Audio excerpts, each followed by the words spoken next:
deixou enquanto ensinamento, enquanto cuidados que precisaríamos ter conosco ou com os nossos semelhantes.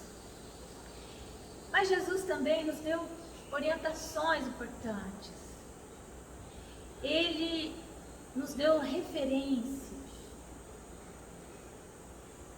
É importante para nós sabermos quais são os nossos ídolos, quais são as nossas referências, qual é a gente chama isso de paradigma.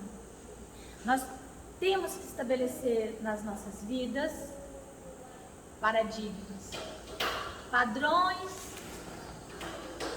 de comportamento que se alinhem com os valores que nós defendemos, que nós acreditamos.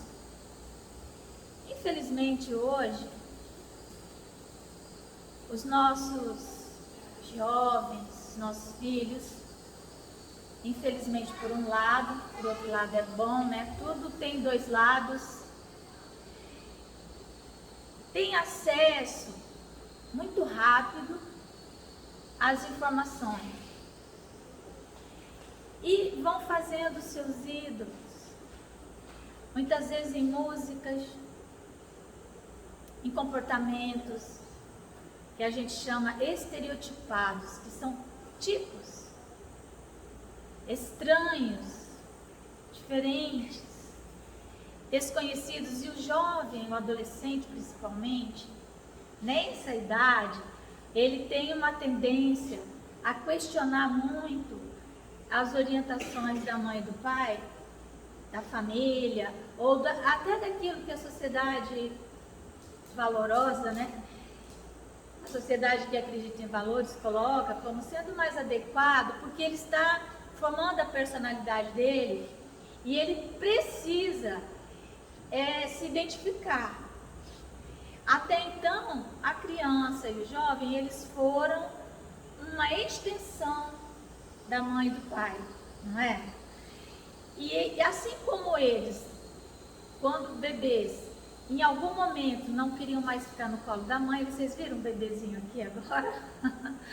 Que não quis ficar no colo da mãe, ele ficava descendo, querendo andar. Ao mesmo tempo, ele vai até, a gente presta atenção nos movimentos da criança. Ela vai tentando se desvincular, de repente ela olha, a mãe está lá, ela vai mais um pouquinho.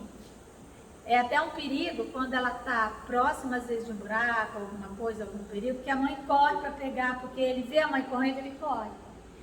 Porque ele tem essa relação com a mãe, ou com quem o proteja, né?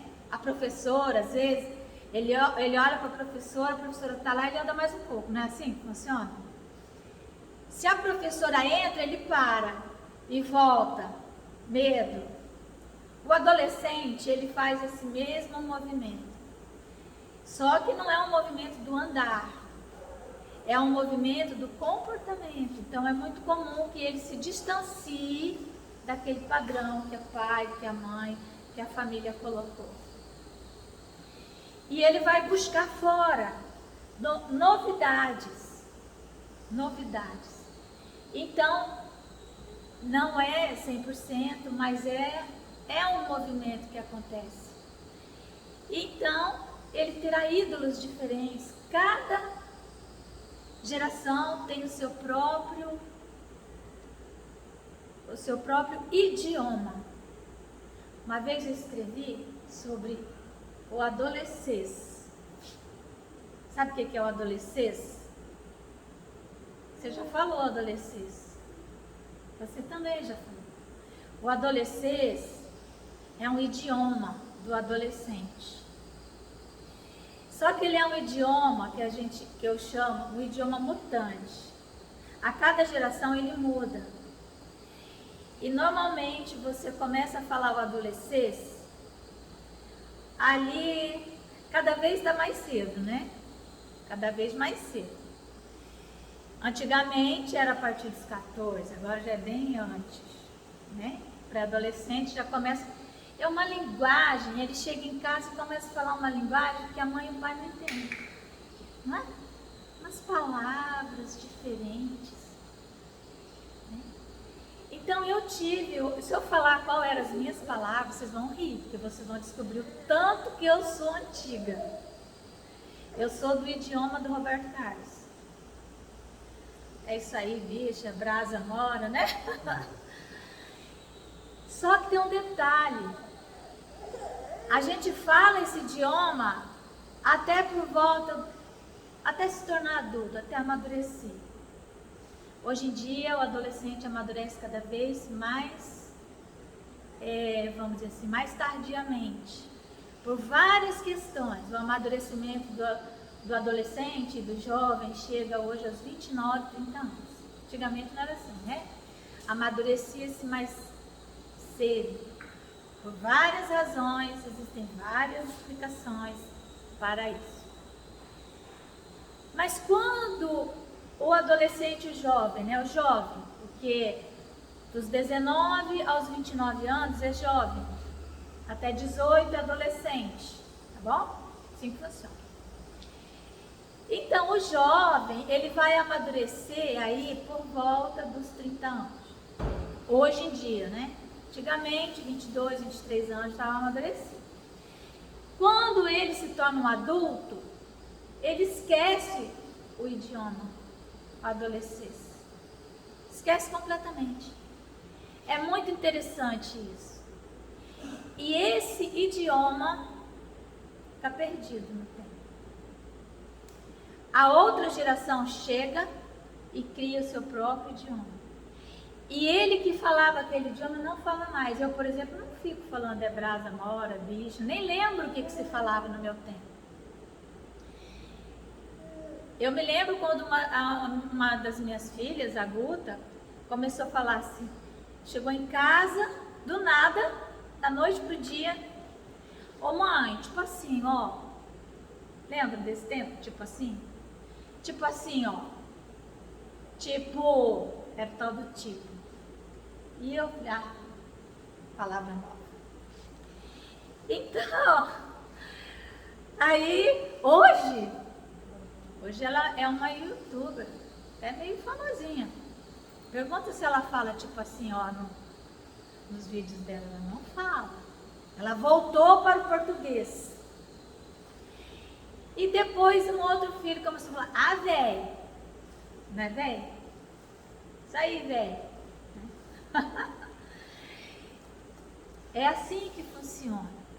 Nós precisamos entender esses movimentos do amadurecimento da alma. E Jesus, sabendo disso, ele fala uma coisa muito interessante para nós, que eu vou ler para vocês. Ele nos dá qual é o nosso paradigma, qual é o padrão que nós devemos seguir, qual é o ídolo que nós devemos ter. Porque deveria ser ele o ídolo, né? Jesus. Mas só que Jesus sabe que nós vivemos ainda esse momento de nos relacionarmos pelo comportamento. Nós imitamos os comportamentos uns dos outros. Nós ainda não temos uma identidade. Quando a gente busca fazer uma identidade, a gente faz isso. Cria um idioma novo, criamos gestos diferentes, faz tatuagem, coloca piercing, enfim. Depois isso passa. Então, Jesus fala o seguinte: simplicidade e pureza de coração, né? Está no Evangelho segundo o Espiritismo, capítulo 8. Bem-aventurados os que têm puro o coração. Então ele diz assim, no Sermão da Montanha: bem-aventurados os que têm puro coração, porquanto verão a Deus. Então, para ver Deus, para que nós possamos enxergar Deus, nos conectarmos com Deus, porque esse ver Deus, esse ver significa sentido da visão, né? Quer dizer, significa perceber, senso e percepção. A visão é o sentido, né? Que a gente percebe as coisas. Sabe que isso é uma cadeira, que ela é branca, que aquilo ali é cor-de-rosa. Enfim, a visão nos dá percepção. Ver a Deus não é ver com os olhos, mas é essa percepção de Deus. Só é possível, portanto, enxergar a Deus pelo coração. E com o coração puro. Se o coração não estiver puro, nós não vamos conseguir ver Deus. Porque onde está Deus? Deus está na natureza, Deus está em toda a sua criação. Sem um coração puro, nós não vamos ter sensibilidade. E o que nos difere dos animais é a sensibilidade. É a capacidade de nos envolvermos numa sensação chamada compaixão, que nem é sentimento ainda, né? Falamos ontem sobre isso. Hoje nós vimos um gatinho pequenino, ele coube na minha mão, e nós sentimos grande compaixão por ele, né? Já resgatamos. Não tem como é que você vai deixar morrer? Mas então, aos poucos, nós vamos amplificando a nossa sensibilidade. E nós só somos seres humanos na sensibilidade.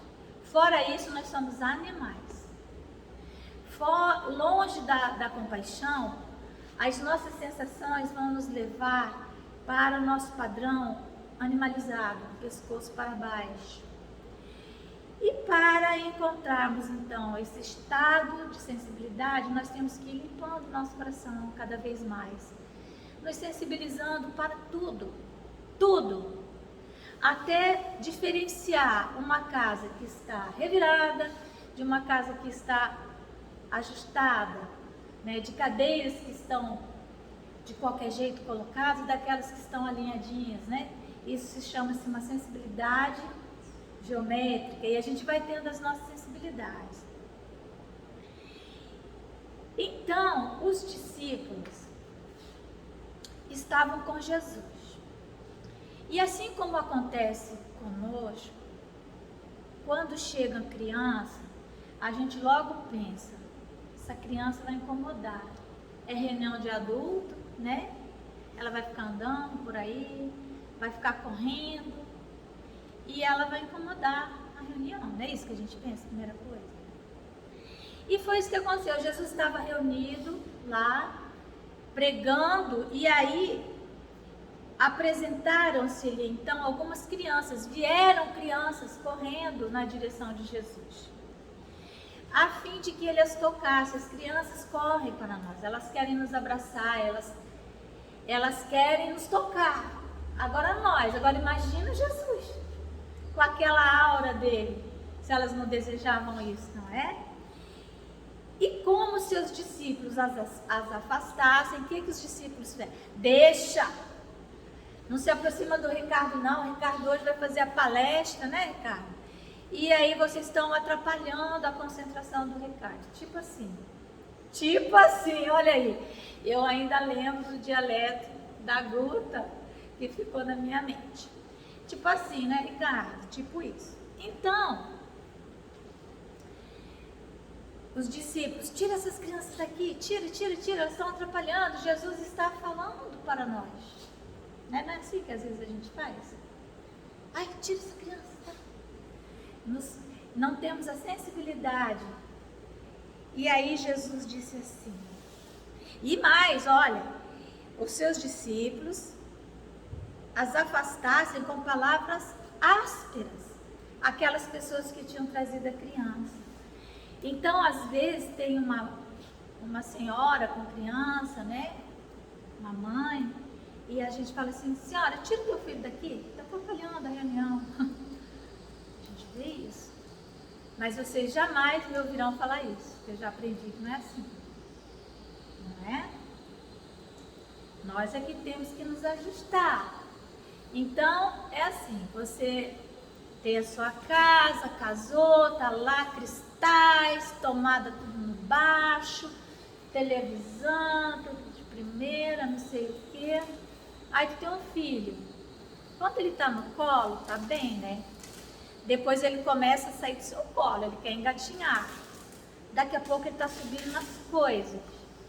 E o que a gente ouve? Como é que tu educa a criança? A criança vai enfiar o dedinho na tomada, o que a mãe faz? O que ela teria que ser o correto fazer? Pega aquele escapador de tomada. Hoje em dia tem isso. Você é mãe nossa, tu já aprendeu isso. A gente tem que estar com a tomada, mas o que a maioria faz? Principalmente mãe que trabalha fora, que não tem tempo de ficar parando para prestar atenção. Tira a mão daí. Não sobe aí. A criança subiu na mesa. Aí você dá um grito para a criança. Isso é perigo. O que você faz quando você dá esse grito para a criança? Ela se assusta, não entende, mas o mais grave, quando ela chegar na idade adulta, ela não vai ter coragem para enfrentar os desafios. Porque você a impediu de subir na mesa. O que tem a ver uma coisa com outra? Tem tudo a ver. É lógico que você não vai deixar ela subir na mesa e cair da mesa. Mas você vai ter que dar o seu jeito. Tira a mesa, resolva. Porque 10 anos atrás eu fiz isso. Eu tinha uma mesa de vidro. Aí eu troquei com uma amiga minha. Falei assim, tu não tem filho? Então vamos trocar essa mesa de vidro. Porque tem quase um subindo em cima da mesa. Ele subiu, tá olhando a janela. Aí eu fui, eu tive o estado de desmaio. Fiquei nervosa. Eu falei, meu Deus do céu, onde entra a mesa de vidro? Eu preciso de vidro. De repente, 4 minutos para no hospital, com essa mesa de vidro. Pois é. Você falou em mesa de vidro, eu me lembrei. Eu ia falar da minha história, né? Mas agora já que você falou, eu vou falar a minha. Eu também tinha uma mesinha de vidro. Eu tenho muitos filhos. Nunca tive problema com aquela mesa de vidro com filho nenhum. Até que a minha caçula das meninas, porque o caçula dos meninos está aqui, que é o Gabriel, mas a Sara, né? Pequenina, que é a Sara até hoje, ela enfrenta os desafios, ela subiu na mesinha de vidro. Eu sempre explicava isso, aquilo, e eu ficava prestando atenção se a criança entendia qualquer coisa assim. Mas ela não entendeu. E ela subia e ela ficava se revirando. Aí eu falei, não vai dar certo. Apesar de ser um vidro bem grosso, aí o que eu fiz? Eu tirei o vidro da mesa, deixei a mesa sem o vidro, uma mesinha de centro. E depois eu mandei fazer um negócio encapado lá, que está até hoje lá em casa, de tecido. Porque não ia adiantar, eu já vi que com ela ia continuar desafiando. Então é isso, porque as crianças, elas têm uma pureza de coração. Então Jesus fala assim, e quando Jesus viu que eles expulsavam as crianças de forma áspera, olha, tá vendo essa criança? Ela já quer sair do colo da mãe, ela quer encontrar o caminho dela, não é? E tem que deixar, nós é que temos que ficar atrás da criança, né? Então, mas eu trabalho fora, mas eu não posso, não sei, teve filho, agora ele é a coisa mais importante, dá o seu jeito, Bom, então, Jesus se zangou.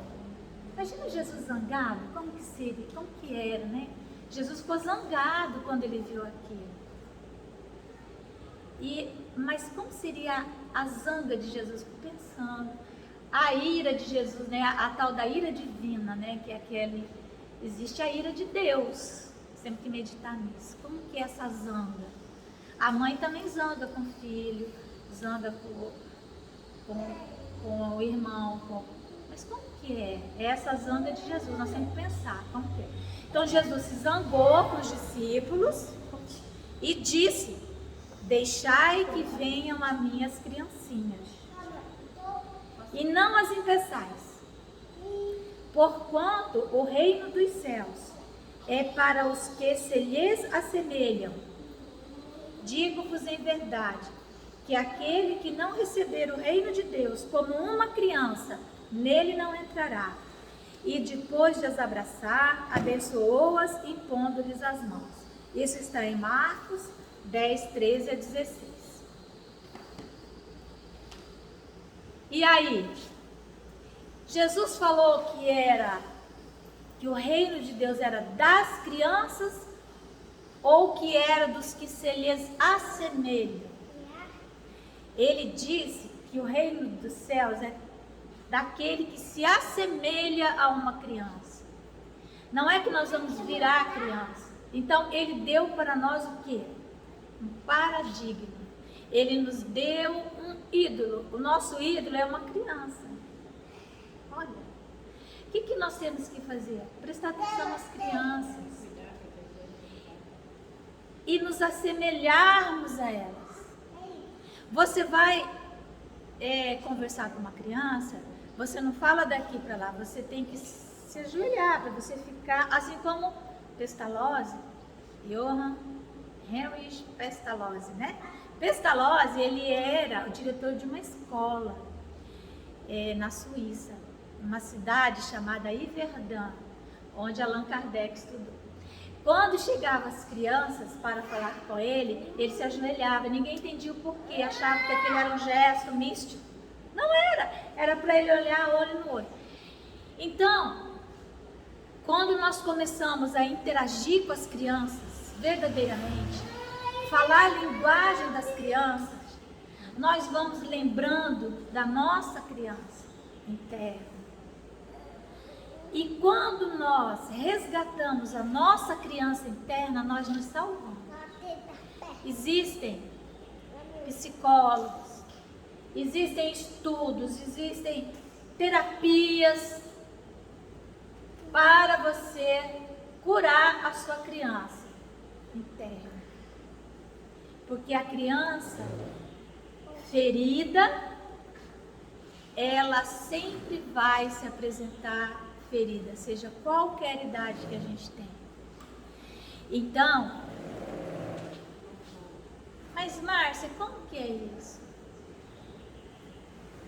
Quando nós passamos a conviver com crianças mesmo, não é transformar a criança no adulto, é conviver com a criança como criança.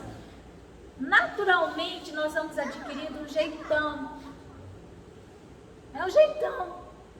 Uma alegria, uma ingenuidade que às vezes essa ingenuidade, ela vai se apresentar onde nós estamos.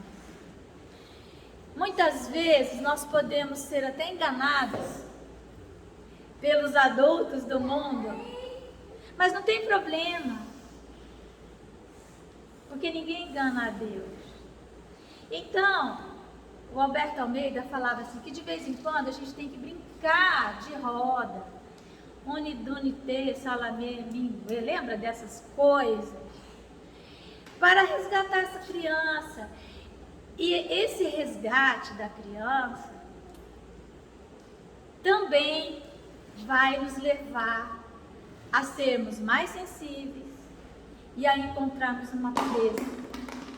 Porque nós vamos observar, nós vamos, sem que a gente se dê conta, nós vamos querer imitar a criança, porque isso é do ser humano. Nós temos uma tendência a imitar. Por isso que nós temos ídolos.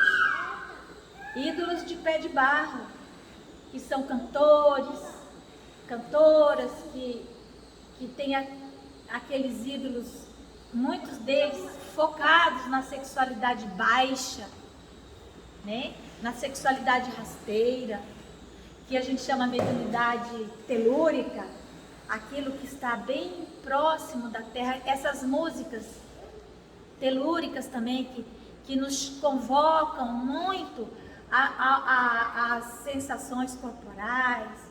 Então nós vamos nos identificando com isso. E Jesus diz que nós temos que nos identificar com as crianças, para sermos simples como elas. O que uma criança quer? Uma criança, ela não tem preconceito, ela pode ser filha de uma família abastada, preconceituosa, seja o que for. Ela é pequenina, se ela encontra uma pessoa de qualquer raça, de qualquer religião, de qualquer cor, a pessoa estende os braços, sorri para ela, ela vai sorrir. Ela vai abraçar essa pessoa, porque ela não tem ainda dentro dela a maldade do mundo. Não significa que ela não venha a se tornar como nós, mas ela não tem. E é isso que Jesus fala. Então, nós vamos aprender Quantas coisas a gente vê na internet mostrando, né? Crianças de cores diferentes, brincando, se abraçando. E quanto isso é importante. Raças diferentes. Quantas raças foram perseguidas na humanidade? Tem um filme muito belo e um livro também que fala de um campo de concentração nazista, que era onde ficavam os judeus que foram presos, né? Durante a perseguição aos judeus, ficavam presos no campo de concentração. E tinha uma casa próxima, né? Acho que é o Garoto do Pijama Listrado, né? Esse livro. E essa criança, e tinha uma criança no campo de concentração. Aí a criança se aproximou da cerca e eles fizeram uma amizade. E enfim, é muito triste o final disso. Mas a criança não sabia o que tinha ali. Ela não sabia que era um judeu, que ele era perseguido, que isso, que aquilo. Era uma criança. Então, quando Jesus fala que o reino dos céus é para o que se assemelha à criança, o que é o reino dos céus? É o céu lá em cima? Vai morrer, vai subir? O que é o inferno? Quando é que a gente fala assim, nossa, mas eu hoje desci nos infernos. O que é isso? O inferno está onde? Em que lugar? Não tem dia que a gente está, a vida está um inferno? E aonde está o inferno? Tá? Aquele momento está dentro do nosso coração. Então o reino dos céus, ele também está dentro de nós. E o reino dos céus, encontrar essa paz, essa alegria, só mesmo quando nós estamos nos comportando como crianças diante de qualquer situação. O André Luiz tem um livro, né? Ele é um espírito que se chama Nosso Lar. E ele fala de uma sociedade no mundo espiritual. Nós somos espíritos, a gente acredita que a gente morre, mas nós chamamos desencarnar, né? Que nós desencarnamos porque a gente sai da carne e a gente vai gravitar para alguma região muito parecida com a que a gente vive. E nessa região, aquela sociedade desse mundo espiritual, ela tinha tem, né, uma moeda, igual nós temos aqui, né, o real, lá chama-se bônus hora. As pessoas são remuneradas, elas ganham por hora de trabalho, certo? Então, só que o bônus hora não é por profissão, é por atividade. E a atividade que é melhor remunerada lá, sabe qual é? Acredite, com criança. Eles dizem que o bônus hora com criança é em dobro. Então, professores que aqui estão, vocês estão ganhando bônus hora lá, porque a gente faz aqui, a gente ganha lá também. Em dobro. Aqui é mal remunerado, né? Não é? Mas lá... Então, quando nós estamos atendendo o nosso filho, muitas vezes renunciando a tanta coisa, né? Eu conheço uma professora que está aqui, né? Que ela um dia chegou para mim e falou assim, eu preciso sair do meu emprego, porque eu quero cuidar dos meus filhos. Ela me falou isso. Ninguém entendeu e eu, dentro de mim, fiquei triste de um lado, mas eu falei, que mulher forte. Quem é essa pessoa? Quão poucos conseguem? Claro que ela tinha uma estrutura, né? O familiar que ajudou, às vezes não é possível. Eu me lembro quantas vezes eu carregava meus filhos comigo. Eles iam junto comigo. Uma vez eu fui numa audiência presencial. E eu levei 3 dos meus filhos. E aí o juiz disse, uma no carrinho, a outra andando e a outra no colo, porque ela mamava no peito. E aí o juiz disse para a Márcia, mas que é isso? Ô, eu falei, é isso aí que o senhor está vendo, porque como é que vai ser? A pessoa que ficava com eles não está, e se eu não viesse na audiência, sabe o que é, né? Advogado não pode nem ficar doente, pode nem morrer. Se ele morrer, ele tem que ter constituído antes alguém, um sucessor dele, porque o cliente dele perde a ação se ele não for na audiência. Eu falei, então, eu vim, olha aí minha situação, então, vamos fazer audiência. E ele fez audiência, foi interessante. Não repitam isso não vai funcionar hoje em dia, mas funcionou naquele tempo, né? 30 e tantos anos atrás, e aí estava lá o oficial de justiça segurando um, outro segurando o outro, e foi. No meu escritório profissional eu tinha uma cozinha, tinha uma outra casa no meu escritório. Eu levava os pequeninos comigo, e aí chegava cliente, e eles ficavam, eu atendendo e um cliente segurando criança, e foi. As pessoas perguntam, como você conseguiu dar conta da profissão dos filhos? Eu realmente não sei dizer, mas algumas coisas eu me lembro. Para o centro espírita, eu falava, filhos, vamos com a mamãe. Quer conviver com a mamãe? Vamos. Quem está aqui lembra. Sempre vieram comigo. Então, isso é uma experiência tão válida, tão boa, tão maravilhosa. E é isso, gente, que Jesus nos traz.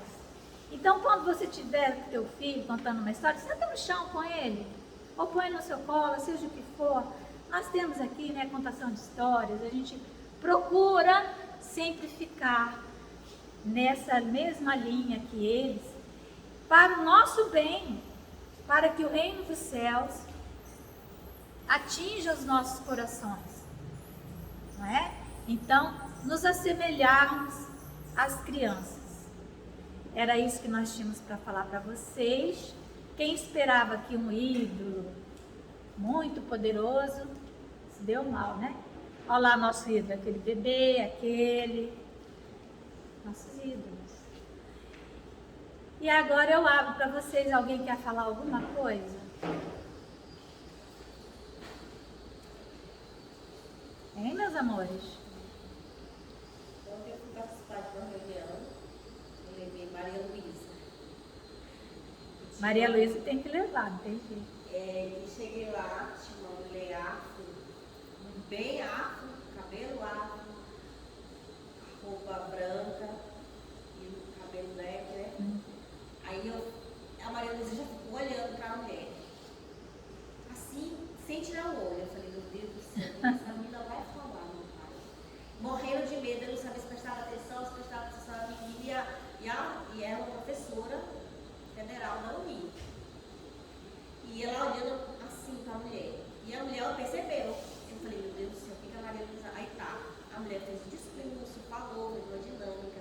Aí a mulher senta onde? Exatamente do meu lado. Maria Luísa levantou e veio. Aí eu falei, oh, meu Deus, é agora que eu vou passar vergonha. É agora. Maria Luísa olhou para ela e falou assim, mãe, olha que mulher linda. Essa mulher é uma deusa. Sabia que eu tenho uma avó que é deusa? Mas você é uma deusa diferente. Minha avó tem o cabelo de ouro. O seu cabelo é diferente, mas você também é uma deusa. A mulher começou a chorar. Olha que pureza, né? Pureza de coração. Ela falou, cadê a pessoa que filmar que essa menina tá falando? Você repete de novo, aí a Maria Luísa, de novo dela. Você é uma deusa, você veio do céu, você não é da terra, você veio do céu. Você é muito linda. Olha a sua cor. E passava a mão dela. Gente, ela passava a mão da mulher e cheirava a mulher. Você é muito linda. Eu tenho minha avó, mas o cabelo dela é de cor de sol. O seu é diferente, mas você é uma deusa. Você veio do céu. Ela fazia assim, ó, você veio do céu. A mulher ficou chorando. Eu falei, ó, eu vou embora. Porque senão a mulher vai chorar mais. Que lindo, né? Vocês vejam, agora tem pessoas, famílias, que quando a criança faz esse movimento, ela vai lá e ela reprime. Então, nós não podemos reprimir criança. Inclusive criança birrenta. Vou falar mais uma coisa aqui para vocês. Se você tem um filho birrento, pode entrar, entra. Claro. Se você tem um filho que é birrento, que senta no chão e grita e chora e fala, Pode entrar, entre. E chora e fala palavrão, não sei o quê. Você tem que permitir que ele expresse isso enquanto ele é pequeno. Você vai, quando possível, quando ele estiver mais calmo, você abraça aquela criança. E aí você vai transmitir sentimento, não precisa falar nada, gente. Não tem que ficar falando que isso não pode, que não sei o quê. A criança vai sentir o magnetismo, o amor. O Alberto Almeida, ele diz o seguinte: a criança que expressa a violência que vem da alma, porque a violência, ela está na alma. Ela expressa a violência que vem na alma. Enquanto criança, se você permite que esse magnetismo jorre, quando ele se torna um adolescente, ele está calmo. Se você reprime isso, bate, espanca, como a gente vê, né? Gente, educar não é bater, não é espancar, não é isso. É você conseguir perceber a sua criança. Então, quando se você reprime, ou se a criança já vem do mundo espiritual reprimida, que às vezes ela já vem reprimida, é aquela criança que ela não fala, que ela é isso, que aquilo, aí eu tenho preocupação, eu já fico com medo, porque eu falo, meu Deus, ela é reprimida, quando chega na adolescência, o que vai fazer? Porque quando é criança, você consegue conter. Se ela começar a destruir tudo, você consegue segurar, você consegue conter. Agora, quando ele é um adolescente, você já não consegue conter. Não é? E se você devolveu violência com violência, o que vai acontecer? Ele vai aprender que é daquele jeito. Quando ele chega na adolescência, ele vai se voltar contra você mesmo. Então, eu tenho um filho, eu tenho todo tipo de filho que vocês imaginarem, não tem nenhum igual ao outro. E eu tenho um que ele era bebezinho assim, ele veio do mundo espiritual com um chip na cabeça dele, e se eles ouvir isso aqui, ele vai saber quem é, meus filhos sabem quem é, que tinha todos os palavrões que existem na terra, ele já veio sabendo, porque em casa ninguém falava palavrão. E ele sabia todos, ele começou a falar, já falava palavrão. E ele era tão nervoso, ele era tão descontrolado, porque a criança, ela não tem autocontrole. Até 3 anos de idade, uma criança não tem autocontrole. Não adianta você exigir isso dela, é dela. Adultos não têm autocontrole, você quer que... Mas ele era incrível e eu passava tanta vergonha com esse meu filho. Eu tinha medo de sair com ele. Sabe, uma vez fui no pediatra e o pediatra pediu carona, fui com vários filhos. E que eu sempre ficava por último, que eu ia com vários filhos no pediatra. E o pediatra pediu carona, e eu dei carona pro pediatra. E aí o meu filho falou assim, esse senhor estava atrás, mãe, fala para esse homem descer do carro. Eu, ai meu Deus. E era longe a casa do pediatra. E eu, filhinho, é o titio, tá? Gente, você tem noção o que ele aprontou dentro desse carro. E ele falava tanto palavrão para esse pediatra. Eu falei assim, ó, tá vendo? O senhor é o pediatra, sabe o que eu faço? E eu dirigindo. Foi assim, eu não esqueço desse dia, sabe? E eu conto para ele e ele fala, mãe, a senhora acredita que eu lembro disso? Então, era isso. E às vezes eu chegava em casa, ninguém tinha dado conta dele. Aí ele estava sentado suado, assim, fazendo assim com as perninhas. Aí eu chegava, abraçava, ele acalmava. Hoje, se eu falar quem é, vocês não vão acreditar. Sabe? Ele passou pela adolescência de um jeito assim, tão tranquilo. Então, já tive um outro que foi muito tranquilo de beber. Quando chegou na adolescência, assim, até hoje ele não conseguiu amadurecer. Então, é assim, a criança precisa expressar essa... Se tiver que se descontrolar, que seja quanto pequeno, que ela possa realmente. E nós também precisamos aprender isso, sabe? Que há determinadas coisas que nós precisamos expressar. Não é a violência, evidentemente, mas vocês viram que Jesus se zangou, ele ficou zangado. Há momentos que nós precisamos expor o que nós pensamos, de uma forma clara. Há pessoas que são reprimidas, que não falam, você conversa com ela, você não sabe. Ela não te responde, ela fica só te ouvindo, não fala nada. Esquisito, né? Ela foi reprimida, essa pessoa foi reprimida. Ou ela foi reprimida ou ela nasceu em Minas Gerais, né? Bom, gente, então nós vamos finalizando nossa reunião. E eu quero chamar a Daiane para fazer a nossa oração final. Tá, Daiane? Vem aqui.